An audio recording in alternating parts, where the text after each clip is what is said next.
Well, welcome back. My name is Sam or Erfaren, and today I've decided I'm done being lame, and we are going to get Netherite tools because literally we still have all of this in diamond. Our armor is Netherite, but all of this diamond, yeah, no, that's not happening. So we are starting today's episode by taking a trip to the Nether and mining until we get all the Netherite that we need. Now, we do have some.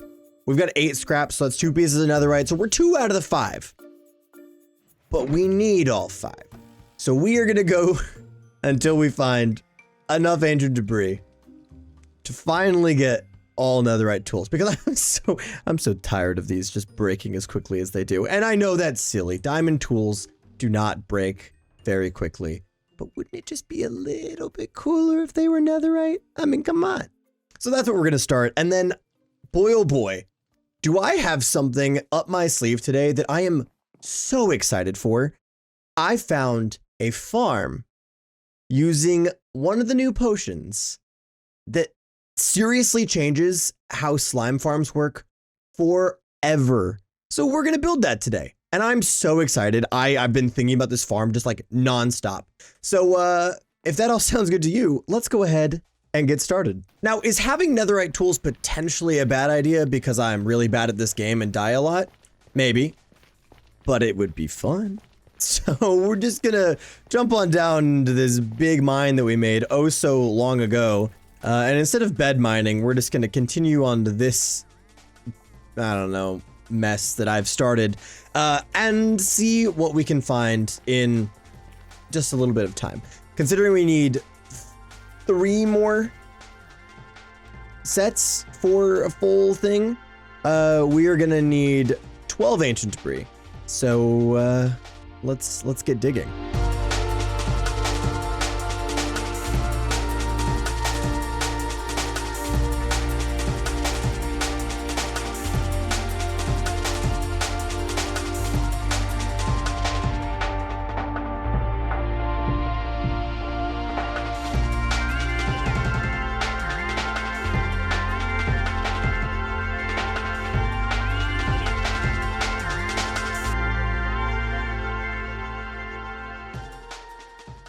Finally found the last 2, and oh my gosh, there's more than, oh my gosh, there's 3. Okay. We finally found 3 more, which puts us at 14. And our tools are really sad, but I'm honestly amazed that they made it. So let's run and let's get our tools fixed up while we let all of the ancient debris smelt. With all of our tools healed back up, it is time to get back to the overworld and get all of this turned into Netherite. I'm really excited. Like I said, I know we didn't need to do this, but it's just like one of those things that we've just been able to do for a long time, and I just have never taken the time to do it. So I'm glad that we are finally actually just taking a second to get it done. Also, can we just appreciate this again? We got 3 more coming today, just so you all are aware, and a couple of them may or may not already be done. So we're gonna limit our time here in the village until the end of the episode. So on our way back over to base, let's go ahead and get these cooked up. Pop these in here, and I suppose while we're at it, let's see if we can't make some more golden carrots. That would be really helpful. Look at that. Another 48 golden carrots. That is fantastic. At some point, we should probably figure out a farm for carrots and gold so that we can have unlimited golden carrots, but that is not a today issue. That is a sometime issue. And with all of our Netherite scraps put together, let's first get some more gold ingots.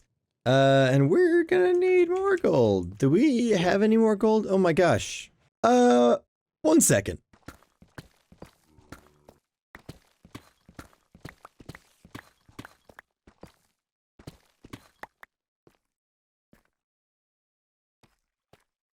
All right, with a 64 and some of gold acquired, I think we can safely take this back to base and be certain that we have enough gold for these upgrades.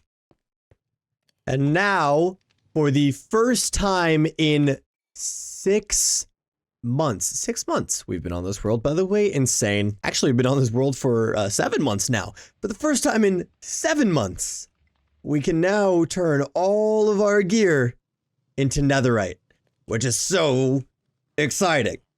Okay, let's find our smithing table, because honestly, it's been so long since I think we've even thought about a smithing table that I don't even know where one would be. I think we have one up here. Right? Yes. Okay, here we go. There's one.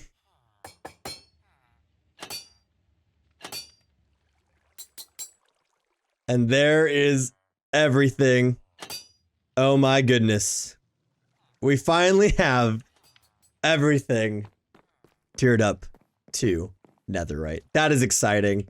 And now I feel like I've just done, this little side quest that I've just been putting off for a while. But hey, look at us. We've got netherite armor, netherite tools. We are all set.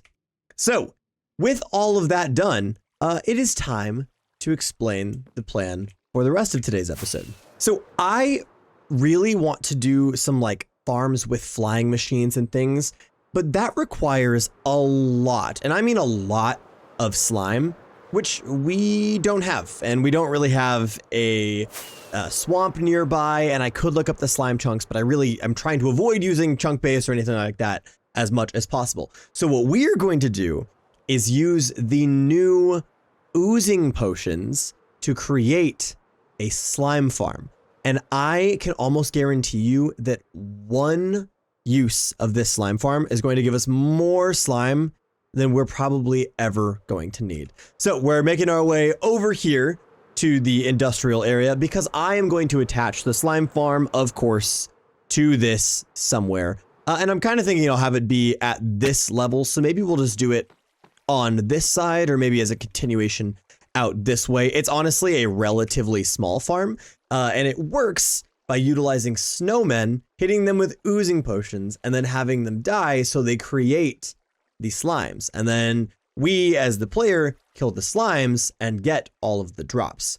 So kind of a full complicated thing. It's not technically fully automatic because we are still there doing the work, but it is going to get us an absolute ton of slime, especially when paired with a fortune, or I guess I should say, with a looting sword, which we do not have here, but we do have some with us. So once we got all that put together, yeah, like I said, we're going to have more slime than we're going to even know what to do with. And I've got to give credit where credit's due. This is a farm by Big Booty 17. If you've never watched any of their videos, definitely go watch them because the farms they make are just insane. And also, obviously, that username deserves your attention too. But we're going to get that put together. And then what I really want to try and do from there is build a kelp farm so that we can get a really easy renewable fuel source. And then maybe we'll make a bamboo farm or a larger automated sugarcane farm. Because while this one does work and we have more sugarcane than we know what to do with currently, I know that we could make one better if I just made a huge field of sugarcane that had a flying machine going back and forth nonstop. So those are kind of the ideas that I have. But to get started with everything, we're going to need to go and first test if we can, in fact, have snow golems here. Now, we do have snow golems. Let's see if we can do this without anything. We do have snow golems in here. So I'm under the impression that we should be okay to have them, but I want to make sure it isn't just because they're protected. I don't really know how snow golem spawning works. So let's run over to the mountain really quick. We'll grab some snow. We'll come back over here and try and get this all put together. Now, something I did just think of that I hadn't thought of yet is that with snow golems, we're going to need a lot of pumpkins. So maybe what we also do while we're working on this is get ourselves a little bit of an automated pumpkin farm going. So let's go pick up these pumpkins that are over here and see if we can't just get something put together while we're getting the rest of the farm built. And of course we are going to need a ton of snow blocks anyway, so I'm just going to go ahead and pick up a bunch of these, and then we'll get them all stacked up, and any of the other things we pick up will of course also get sorted out as well. But yeah, we're gonna need a bunch of these because this works by essentially just cramming a ton of snow golems together. I do kind of feel bad for this mountain because I feel like we're just progressively removing all of its snow. But considering it's in a snowy biome, it'll still get covered eventually. I just kind of feel bad in the moment.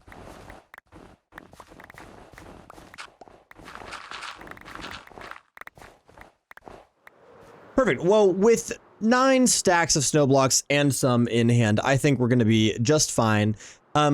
So that we can get just a rudimentary pumpkin farm set up, we do need to make sure we grab our redstone box and other things from over here. Oh, how did I miss that? Let's try that again. We need to make sure that we've got enough observers and pistons and things in here to actually work with. So we've only got 1 observer. We do have 9 pistons. But we've got more than enough redstone and things to make more observers. So let's just grab ourselves a stack of cobblestone, and then we can get all of that thrown together. Actually, we can do that right now. Awesome. With 10 more observers, we now have 11, and that is going to be more than enough for what I want just for a basic pumpkin farm. So let's pick all of this up. Actually, we can actually put these netherite scraps away. Beautiful. Okay, let's run over here and let's get just our basic pumpkin farm set up, and then we will actually put in the work on this oozing farm. Now, if you've never built a pumpkin farm before or a melon farm before, I'm going to show you just a very, very, very quick tutorial on how to do it because it is so easy to do. So the first thing that you're going to want to do with your melon or pumpkin farm is go ahead and build out a line where your minecart is going to ride along. So with the bottom row done, you'll probably just want to go ahead and get your rails placed in right away, just so that they're out of the way and you don't have to be worrying about them while you're working on the rest of the farm. Now above your row of rails, go ahead and place a line of mud. This is where your pumpkins or melons or whatever will grow onto. And then on the backside of all of these, go ahead and place a row of dirt with a line of stairs directly behind your row of dirt. With your line of stairs, go ahead and waterlog each of the stairs that you'll use, because that is what is going to keep your farmland hydrated for this farm. Now with all of this hydrated, go ahead and place a line of temporary blocks just behind for now, and have your observers facing out toward where your farmland will be. And then behind your row of observers, go ahead and place a line of whatever building block you want that will just touch right on the back of each of them.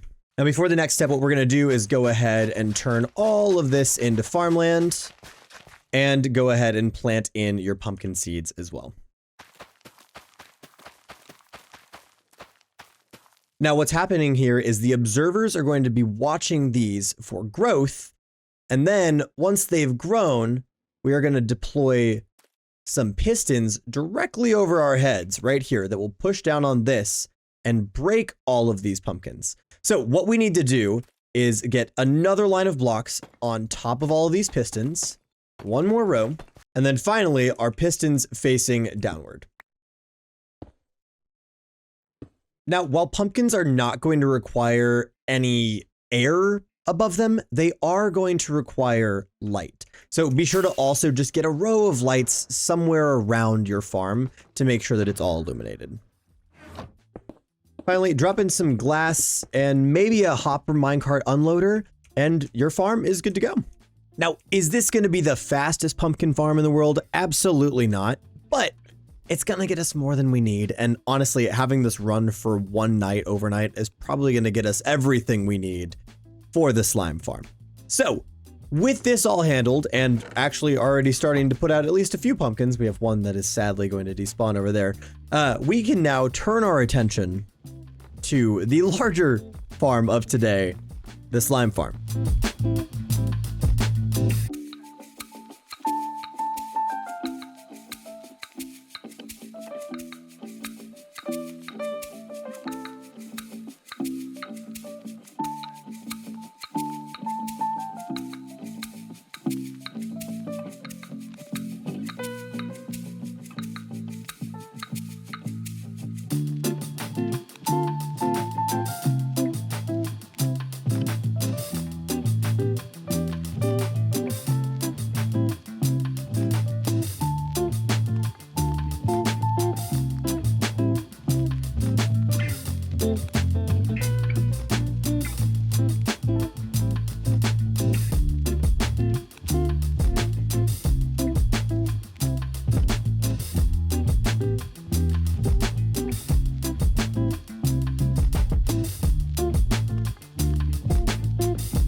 Well, we've got everything in place, and I don't have the little, free cam mod that's cool, so that I can give you a little overview while I'm running this. So what we're going to do is we're going to do a little flashback recording, and I will explain how this farm works as I'm using it in the flashback format so that you can better understand how this is all working. But the basics of this are we turn this on and it starts this separator. So you'll see it's got this separator working.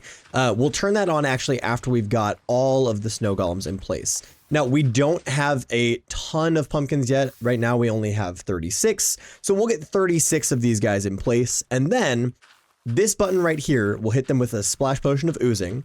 This will separate them so they all burn here. And then the slimes that spawn are going to fall down here and get stuck right here for us to then go down and kill. And then we'll have all the slimes and we load them up into there, and we use this thing down here to rebuild all the snow blocks so that we always have as many snow blocks as we started with. And yeah, so there's a little rundown of how this works. And now I will turn on the flashback mod so that we can watch this all in action. All right, look at us. We are now in a free cam mode. So what you'll see here is I am sitting here placing in all of these snow blocks, which are being fed little, you can see them right here, little pumpkin heads that are inside of this dispenser. Obviously, all of those are now there, but they actually are being fed through this, which is essentially they're being sheared by this thing here and getting pushed all the way through this line to end up back over here. So it's not going to show us right now in this mode, but essentially they're filling back into this dispenser, getting put onto all of these snowmen, being shaved and being reused, which is really awesome. Essentially, it just means we can reuse as many of these as we want, which makes it a whole lot easier for everything else that we're doing. So then with that all done, what you'll see as soon as I'm done here, I'm going to hit this button, which infects all of these with an ooze potion, and then turning on this lever sets off this little splitter that splits them all into groups where they die to the fire and make a ton of slimes. Each one of these drops at least, I believe it's 2 medium slime for every single one that dies, and they all get funneled up through here, and the snowballs get pushed out to the bottom, which is where I actually can make more snowballs, and somehow they're getting out from here. But then you'll see as they get crammed up here, which this is just ridiculous to watch, but as they get crammed up here, there's just a ton that stack up, and then I will run over here, give them a big old whack, and it is just going to give me nearly, I don't even know, so many slimes. It even lags the game here, as you can see. So that is how this all works. It's a completely manual thing, but my goodness, does this give us so much in so little time. Again, that was really only one potion that we used, and we're still pushing out snow golems. That's how many we had just sitting around. So that's how this works. Again, be sure to check out Big Booty 17's video on this because it explains exactly how to build it. But yeah, I don't know. I think this farm is just a awesome addition to this little industrial area, and it's gonna give us more slime than we even know what to do with. And as we stand here collecting literally an unlimited amount of experience, apparently, you'll see our inventory is nearly completely filled with slime, not to mention all of that slime. And so I think now we never have to run this farm again. That is insane. Off of one oozing potion and precisely this many snow blocks, we were able to get that much slime. So, I'm gonna stand here and finish getting all this XP, but then I suppose we can craft this all into slime blocks and see how many slime blocks we actually ended up with from just this one round here on the farm. Well, many levels later, we find ourselves here with a shulker box, actually, a shulker box and nearly 2 shulker boxes of slime balls off of one run of this and 1 splash potion of oozing. Now, there was some spillover, which I wasn't expecting. Some of the slimes got out, and I actually have no clue how that happened because there's no holes in here, so I don't know how the slime escaped, but they did. So if you build this for yourself, just be aware you might have some slimes escape. So I'm honestly glad that I built it where I did, because otherwise they might have tracked to me. But we've got that all handled. I want to take this now. And let's run over here. Oh, hey, look, even more slimes. Oh, let's just maybe pick up all of this while we're here anyway.